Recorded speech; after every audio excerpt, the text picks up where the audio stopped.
voit ensemble le psaume 23. Je vous disais qu'il y a 2,5 milliards de chrétiens, mais il est évident que tous ceux qui se réclament du christianisme ne lisent pas forcément leur Bible, et même quelle proportion est vraiment sauvée, quelle proportion a vraiment la vie éternelle, a vraiment cru dans le salut par la grâce. Mais il y a un psaume qu'ils connaissent tous, c'est le psaume 23. Alors, qui a écrit le psaume 23 ? Le psaume le dit lui-même, on va le lire ensemble. Donc, psaume 23, verset 1. Cantique de David. L'Éternel est mon berger, je ne manquerai de rien. Il me fait reposer dans de verts pâturages, il me dirige près des eaux paisibles. Il restaure mon âme, il me conduit dans les sentiers de la justice à cause de son nom. Quand je marche dans la vallée de l'ombre de la mort, je ne crains aucun mal, car tu es avec moi. Ta houlette et ton bâton me rassurent. Tu dresses devant moi une table en face de mes adversaires. Tu oins d'huile ma tête et ma coupe déborde. Oui, le bonheur et la grâce m'accompagneront tous les jours de ma vie, et j'habiterai dans la maison de l'Éternel jusqu'à la fin de mes jours. Donc c'est un psaume de David. Donc David qui était d'abord un jeune berger avant de devenir le roi d'Israël. Au départ, il habitait à Bethléem. Bethléem, la petite ville où Jésus va naître donc 1000 ans plus tard. Et son père lui a confié la garde du troupeau, des brebis qu'ils avaient. Et donc il a grandi dans la nature, dans la garrigue du Moyen-Orient, ou les prairies du Moyen-Orient quand il y en avait.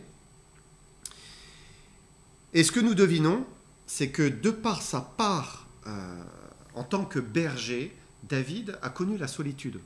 C'était un homme qui connaissait la solitude, parce qu'un berger, eh bien, c'est quelqu'un qui part avec ses brebis, qui les amène de prairie en prairie. Alors nécessairement, il se retrouve parfois plusieurs jours à l'écart des villes, des villages.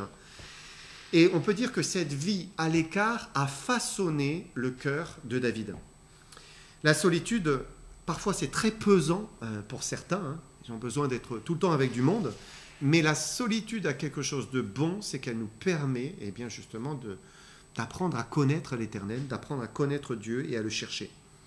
Et la relation intime, proche, confiante que David avait avec l'Éternel son Dieu alors qu'il était un jeune homme, c'est pas quelque chose qui est né subitement, parce que quand on le voit en tant que roi d'Israël, on le voit consultant l'Éternel, s'appuyant sur l'Éternel, espérant en l'Éternel. Mais en fait, c'est quelque chose qui a été façonné justement dans ce temps de solitude où il était eh bien, dans la nature avec les troupeaux. Et on a besoin de ce temps de solitude. On a besoin d'avoir une communion avec le Seigneur à l'écart. Même un couple a besoin de se séparer. 1 Corinthiens 7 dit voilà, que chacun va qu'à la prière et après qu'il se retrouve. Et David, en tant que berger, a très tôt entretenu sa vie spirituelle avec Dieu. Il parlait à Dieu, il priait Dieu, il écrivait, inspiré par Dieu, et puis il écrivait aussi des psaumes, des cantiques, et il chantait aussi sous l'inspiration, il chantait à Dieu. Il avait une harpe, probablement pas une grande harpe comme on peut les voir dans les concerts, là, mais une petite harpe, comme on peut en faire au Moyen-Orient. Et c'est sa charge de berger qui l'a conduit à écrire et chanter le psaume 23. En y réfléchissant, David s'est dit que finalement, Dieu était comme un berger pour lui. Et lui, il était comme une brebis pour, devant son berger, devant Dieu. Sa houlette prenait soin de lui. Et l'attention, le soin, l'amour, la protection qu'il donnait à ses brebis, il le ressentait vis-à-vis de Dieu. C'était son sentiment. En fait, Dieu prend soin de moi comme moi je prends soin de mes brebis. Et il m'aime, même au-delà que moi je peux aimer mes brebis. Il est même possible que dans la tente du roi Saül, David se soit mis à chanter le psaume 23. Vous savez, Saül voulait tuer David, le précédent roi. Et Saül a fait appeler David avant qu'il commence à vouloir sa mort. Il a fait appeler pour bien apaiser son âme, parce qu'il savait qu'il jouait de la harpe et qu'il chantait. Et il est possible qu'il ait chanté, voilà, « L'Éternel est mon berger, je ne manquerai de rien ». On peut l'imaginer. Et Saül, entendant ces paroles, était apaisé, calmé dans son âme. Alors, verset 1. « L'Éternel est mon berger, je ne manquerai de rien. Et être sûr d'avoir l'Éternel pour berger, c'est une parole qui est très forte, hein, quand il dit « l'Éternel est mon berger ». C'est sûr, je ne manquerai de rien. Il n'y a pas un si, hein, pas de l'Éternel est mon berger, à condition que, pas non plus, j'espère que l'Éternel est mon berger. J'espère, hein, pas de peut-être. Non, il dit l'Éternel est mon berger. C'est une vérité. Il en a l'absolue certitude. Et chaque brebis d'un troupeau, d'une manière individuelle, elle sait qui est son berger. Et elle est attachée, hein, même on dit qu'elle est attachée à la voix, hein, il suffit qu'il siffle d'une certaine manière, elle sait tout de suite, ah, c'est mon berger ça, hein, vous pouvez siffler, elle ne viendra pas. Mais si le berger siffle, alors elles viennent. Et ça rassure, ça apaise de connaître son berger. Et de savoir que l'Éternel veille sur nous, eh bien c'est quelque chose qui apaise l'âme du chrétien, hein, d'être dans la confiance, dans la paix. La Bible dit que David était un homme selon le cœur de Dieu, parce que c'était un homme de foi. Il faisait confiance en l'Éternel, il se reposait sur Dieu, comme une brebis a une entière confiance dans son berger qui la conduit. Et c'est ce qui faisait probablement la grande différence entre Saül, le précédent roi, et puis le futur roi David. Saül, lui, il n'avait pas confiance en l'Éternel. Il s'inquiétait, hein, il se tourmentait, il précipitait ses pas, il faisait des erreurs, tandis que David, lui, il était dans le repos, dans le calme, dans la confiance. Et c'est pour cela qu'il pouvait dire, mais l'Éternel est mon berger, je suis confiant, je ne manquerai de rien.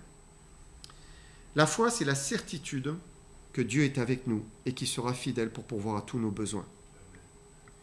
David se disait que s'il était capable, lui, d'aimer ses brebis, de veiller sur ses brebis pour qu'elles ne manquent de rien, eh bien, combien plus Dieu veillerait sur la brebis qu'il était, lui, hein, son créateur. Et Dieu veille sur chacun de ses enfants. Alors il dit, sous forme poétique finalement, il nous donne des vérités spirituelles, il dit, verset 2, « Il me fait reposer dans de verts pâturages, il me dirige près des eaux paisibles. » Et il a observé ses brebis chaque jour, et il voulait que chacune soit rassasiée, désaltérée. Et il a vu que Dieu agissait de la même manière vis-à-vis de lui. C'est quelque chose qu'il a vécu par expérience. Avec l'Éternel comme berger, il n'a jamais manqué de quoi que ce soit. Un des grands défauts naturels des brebis, hein, c'est qu'elles sont parfois bien bêtes, hein, et elles sont capables de se mettre dans des situations qui sont regrettables. C'est un petit peu comme la chèvre de Monsieur Seguin, vous vous rappelez, hein, cette chèvre rebelle, hein, qui veut prendre le grand air, choisir sa propre voie, vivre sa propre vie. Et elle part, hein, elle s'éloigne finalement du berger, et on finit au contraire par se perdre, hein, et on ne trouve plus des prairies qui sont bien grasses, hein, et nourrissantes. Au contraire, on se retrouve dans des sentiers qui sont desséchés jusqu'à s'amaigrir. Hein. Mais c'est pas ce qu'a vécu David. Il savait par expérience qu'en restant près de son berger, il serait toujours rassasié, toujours rafraîchi par ses promesses, par ses paroles, vivifié par son esprit. Et c'est là où se trouve le moteur finalement de la vie chrétienne. Hein. Qu'est-ce qu'il est dit ? L'homme ne vivra pas de pain seulement, mais de toute parole qui sort de la bouche de Dieu. Et le croyant est nourri en entendant Dieu lui parler, en s'approchant de lui, en vivant sa communion avec lui. Peut relever, il dit, c'est lui qui nous fait reposer dans de verts pâturages. En fait, c'est l'action de Dieu, c'est son intervention, c'est sa grâce envers nous. Il fait en sorte que nous recevions ce qui est nécessaire pour notre âme, si nous le voulons bien, bien sûr. Hein. Si nous restons près du berger, hein, alors il fait en sorte que l'on reçoive ce qui est bon pour notre âme. Il consolide notre foi et notre connaissance de Dieu. Et c'est ce qui s'est passé pour David. Il s'est consolidé, hein, dans sa foi et dans sa connaissance du Seigneur. Alors, quand il se retrouve face à un Goliath immense, hein, c'est un jeune homme qui est sûr de l'Éternel, qui a confiance en l'Éternel, même si c'est un ennemi géant devant lui. Hein, lui, il est dans une parfaite communion avec Dieu. Mais ça ne lui est pas venu subitement. Encore une fois, hein, c'est plutôt l'histoire de sa vie. Hein. Il a commencé jeune, et puis petit à petit, cette relation, cette communion est devenue Voilà, ça faisait partie de sa vie. Et c'était sa vie. Il avait pris l'habitude d'aimer, de craindre, de faire confiance en l'Éternel. Il avait pris l'habitude de se nourrir des Écritures, des rouleaux à l'époque, hein, et pris l'habitude de parler à son Dieu, de se confier en lui. Alors il écrit, « Il me dirige près des eaux paisibles ». Alors l'eau dans la Bible, dans les Écritures, c'est une image de la Bible. Hein. Il est dit que Jésus nous lave par l'eau de la parole. Et l'eau, eh bien, c'est une image du Saint-Esprit aussi. Et derrière ces eaux paisibles, eh bien, on peut y voir l'influence paisible, vivifiante, rafraîchissante du Saint-Esprit. Auprès du bon berger, eh bien, l'Esprit ne manque pas. Il donne le Saint-Esprit. L'Esprit qui soutient dans l'épreuve, l'Esprit qui console dans les larmes, qui travaille le cœur, qui relève l'esprit humain qui est abattu, l'Esprit qui pousse à la repentance, qui renouvelle de bonnes dispositions, qui rend la joie du salut. Alors David dit également, verset 3, « Il restaure mon âme ». Et le bon berger, c'est celui qui prend un réel soin de notre âme. Il se soucie de notre âme. Parfois, on peut se sentir seul face à la maladie, face à l'épreuve, face à des difficultés, quelles qu'elles soient. Mais le Seigneur est celui qui accompagne notre âme, qui prend soin de notre âme. On n'est pas juste un pion sur l'échiquier, mais chacune de nos âmes est importante et il prend un soin particulier sur chacune d'entre elles. Alors il faut demander, hein, quand on est abattu, il restaure mon âme. Mais Seigneur, restaure-moi, vois comme je suis, hein, et viens-moi en aide. Ou il faut demander, il faut demander aux autres, priez pour moi, s'il vous plaît. Hein, la puissance de la prière d'un frère, d'une sœur ou de l'Église, quand eh bien, on prie pour vous, c'est quelque chose qui peut changer et restaurer justement notre cœur.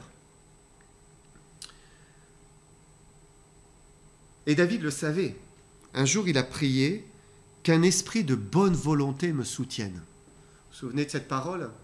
Seigneur, qu'un esprit de bonne volonté me soutienne. Pourquoi ? Parce que il s'était éloigné de Dieu. Et donc, cet esprit de bonne volonté, il avait comme perdu. Et il fallait qu'il se rapproche du Seigneur.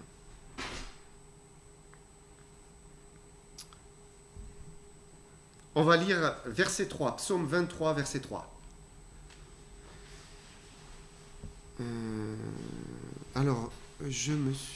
Oui, c'est ça. Il restaure mon âme, il me conduit dans les sentiers de la justice à cause de son nom.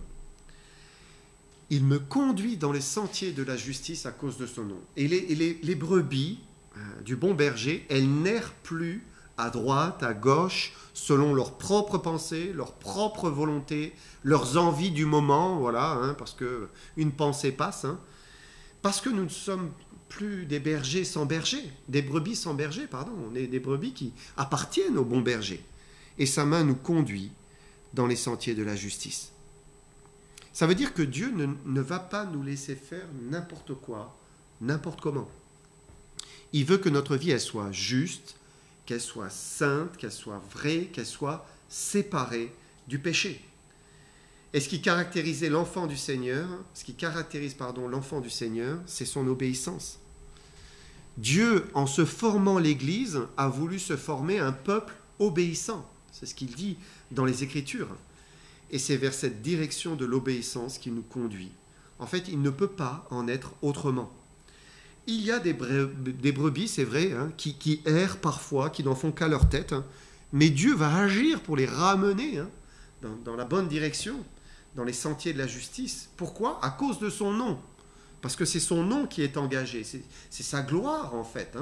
Si ces brebis sont vraiment ses enfants, alors eh bien, Dieu veut qu'ils vivent leur nouvelle vie, qu'ils vivent dans l'obéissance, dans les sentiers de la justice. Alors il va prendre soin de les ramener, parce que c'est sa gloire, parce que c'est son nom. C'est pour son nom. Et en même temps, pour nous, les sentiers de la justice, c'est les sentiers de la paix. Quand on marche dans la justice du Seigneur, on est en paix. C'est le repos pour l'âme. Verset 4. Quand je marche dans la vallée de l'ombre de la mort, je ne crains aucun mal, car tu es avec moi. Ta houlette et ton bâton me rassurent. Et donc David, en prenant ses brebis, parfois les faisait passer dans des vallées sombres, probablement sur le soir. Et pour les brebis qui traversaient, elles pouvaient le prendre comme étant l'ombre de la mort. Pourquoi ? Parce qu'il y avait des dangers réels en Israël. Il y avait des prédateurs, il y avait des ours, il y avait même des lions apparemment à cette époque. Mais ce que David suggère, c'est que lorsque l'on a un bon berger, on ne craint aucun mal. On ne craint aucun mal. On peut traverser des vallées sombres, des vallées difficiles. Dieu est avec nous et on n'a rien à craindre. David dit « quand je marche ». Il se met à la place de la brebis. « Quand je marche, moi, la brebis, dans la vallée de l'ombre de la mort ». Et on sent de nouveau cette confiance en Dieu qu'il a développée.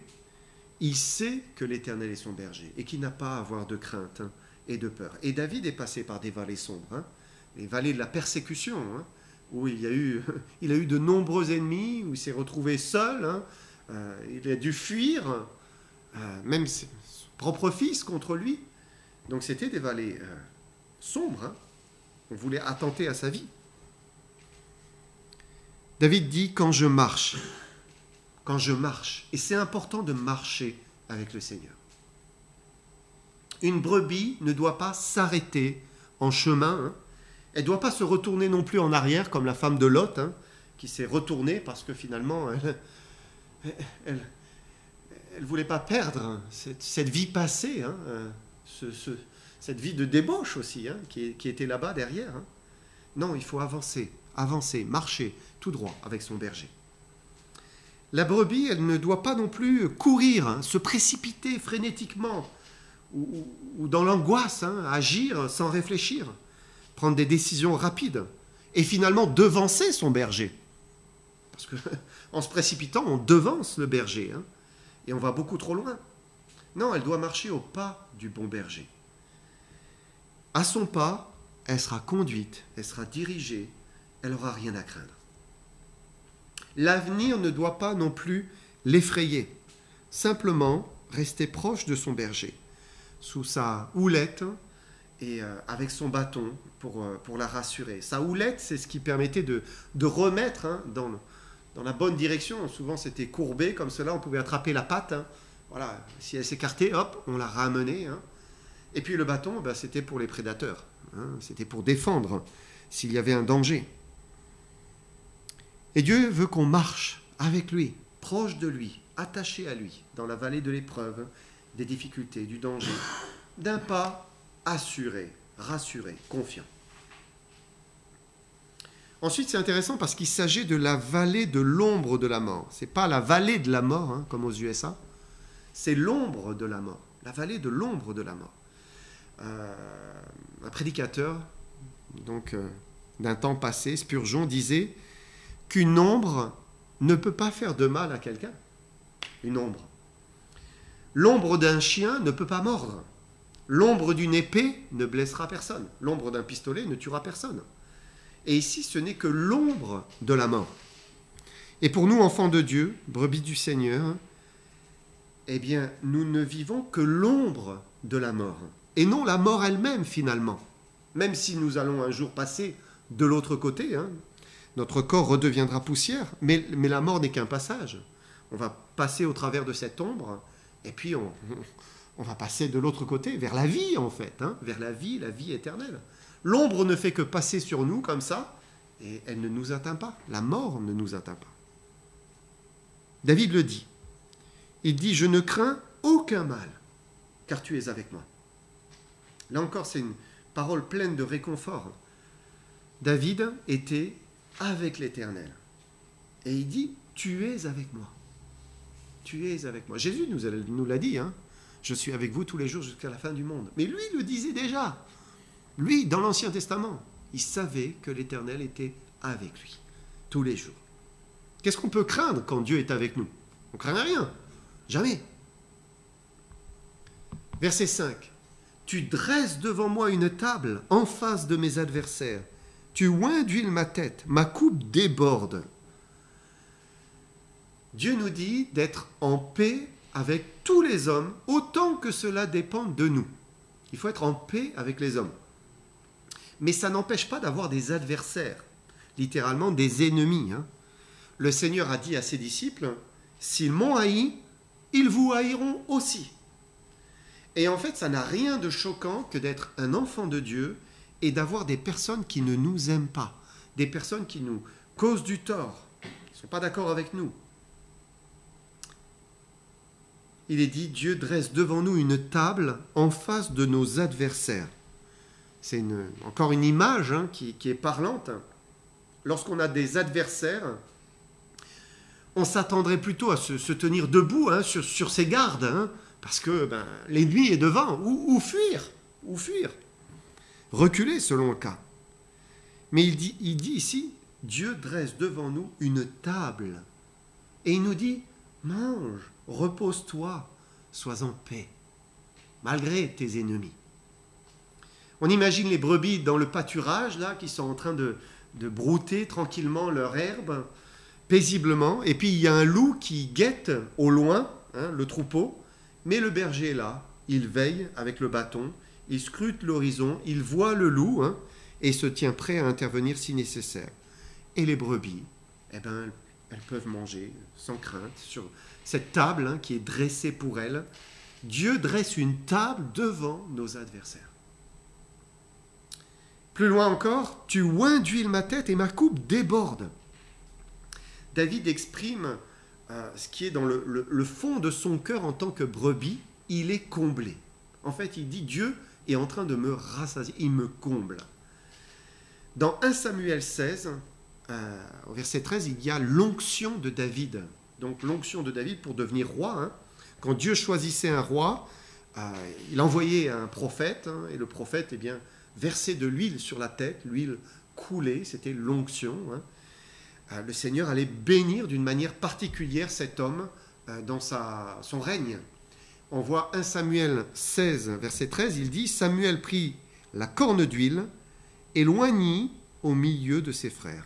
L'Esprit de l'Éternel saisit David à partir de ce jour-là et dans la suite. » Et derrière cette expression et ce geste d'oindre la tête d'huile, il y a l'image de ce que Dieu fait en accordant, en donnant le Saint-Esprit. Comme l'huile, le Saint-Esprit vient couler, se répandre sur l'âme de son enfant. Lorsque Samuel a oint David, c'était l'onction de la royauté. Mais c'était, comme on vient de le lire, aussi d'une manière particulière. L'Esprit a saisi David pour la suite. C'était une nouvelle étape dans sa vie. Maintenant, ça ne veut pas dire que l'Esprit n'était pas sur David aussi avant cela. Il avait déjà vécu cette onction sans que ce soit matérialisé ici par de l'huile. Quand il était avec ses brebis dans les collines, il savait ce que c'était que d'avoir l'Esprit sur lui. Ce n'était pas par ses propres forces qu'il avait terrassé le lion ou l'ours. Dieu s'était saisi de lui aussi pour écrire les psaumes. Voilà, quand on lit ces psaumes inspirés, on se dit « waouh !» Et c'est l'expérience de la brebis qui marche avec son Seigneur. Il est dit « Dieu oint d'huile sa tête ». Et l'Esprit nous remplit, si nous l'avons reçu, il nous remplit quand on marche avec lui. Il suffit de marcher avec lui. C'est son plan en fait. Il veut donner son esprit à ses brebis qui marchent avec lui fidèlement. Et c'est important de comprendre qu'il n'y a pas besoin forcément de ressentir cette onction du Saint-Esprit pour être rempli de l'Esprit. Parfois, c'est vrai, c'est palpable. Le Seigneur nous remplit là, on le vit, on le ressent, c'est avec force, il y a une joie dans le cœur. Mais d'autres fois aussi, on ne ressent rien. Mais il n'en est pas moins avec nous. Et si on marche avec lui dans les sentiers de la justice, si on fait ce qui est bien, dépendant de lui, alors il oint d'huile notre tête et notre coupe déborde. La coupe qui déborde, c'est cette joie, cette paix qu'il nous donne. Et l'absence du sentiment de sa présence ne signifie pas que l'Esprit nous est donné avec une toute petite mesure. Non. Sa promesse se réalise si on marche fidèlement. si on reste sous la houlette du bon berger, fidèle. Alors il nous donne une pleine mesure de son esprit. Et quoi que ce soit que nous ayons à faire, que ce soit professionnellement, familialement, pour le service, il nous accompagne. Il est avec nous, il nous remplit. Paul a dit, dans Éphésiens, il est dit, soyez remplis de l'esprit. En fait, ça signifie, laissez-vous remplir continuellement du Saint-Esprit. C'est ça l'expression, hein. Et c'est la volonté de Dieu que la coupe, notre coupe, déborde, hein, c'est ce qu'il veut faire. Mais notre part, c'est d'être un récipient finalement qui est ouvert, propre, pur, saint, non par nous-mêmes, hein, mais par le sang de Jésus qui purifie de tout péché, et de rester obéissant, humble. Et alors il est libre de verser de son esprit. Verset 6. Il dit, oui, le bonheur et la grâce m'accompagneront tous les jours de ma vie, et j'habiterai dans la maison de l'Éternel jusqu'à la fin de mes jours. Et avec une telle connaissance du bon berger, une telle confiance en lui, en sa bonté, en sa bienveillance, alors oui, la brebis peut dire, le bonheur et la grâce m'accompagneront tous les jours de ma vie.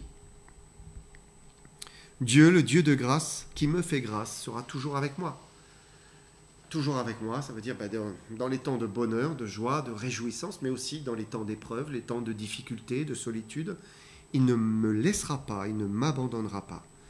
Mais la grâce va surabonder dans ma faiblesse. Sa grâce m'accompagnera. C'est une belle expression, hein. On est accompagné par quelqu'un, voilà, sur le chemin. Sa grâce nous accompagne. C'est Dieu personnifié dans la grâce. Il est avec nous, sa grâce nous accompagne. Sa grâce, c'est celle qui nous a sauvés et c'est celle qui veut nous soutenir, nous accompagner, nous fortifier, nous secourir au fur et à mesure de notre vie. Voilà, la grâce qui déborde à chaque fois. Dans cette dernière parole du psaume, on voit aussi la connaissance de David dans la fidélité de Dieu. Il sait que ça durera tous les jours de sa vie. Tous les jours de sa vie. Dieu sera fidèle. Dieu n'abandonne pas, ne délaisse pas ses enfants. Nous sommes dans une sécurité éternelle. C'est merveilleux.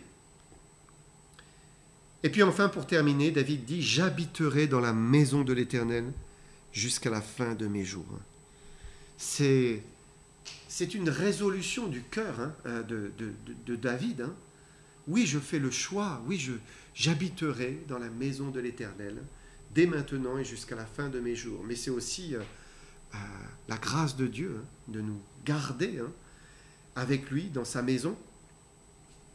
Cette parole, voilà, je fais le choix d'habiter dans la maison de l'Éternel, ça fait écho à une autre parole qui dit « Choisissez qui vous voulez servir. Moi et ma maison, nous servirons l'Éternel. » Donc c'est Josué qui dit, mais il se tient devant le peuple et dit « Voilà, vous choisissez qui vous voulez servir, mais moi et ma maison, nous choisirons et nous servirons l'Éternel. »